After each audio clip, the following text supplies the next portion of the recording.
Now, once you have added a student onto your caseload, you can go up here again to student roster and click on the name of the student, and you can see their information under their student profile.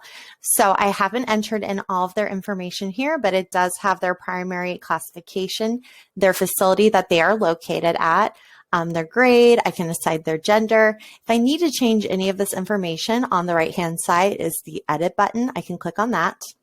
You'll be able to see the education team. So these are people who are working with that student or can see the information of that student.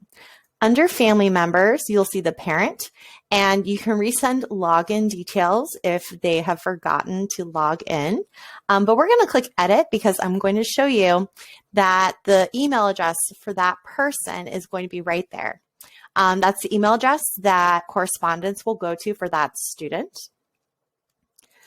And then you can see any groups that student might be a part of. So if you've assigned that student to be any group, they might come together for therapy. They might be coming together for a session where you're teaching. You're going to find them in these groups, and they will all be able to be scheduled together. You'll also be able to see any messages right here. So you can compose a message and send it to that student. You can also receive messages from the student or from the family.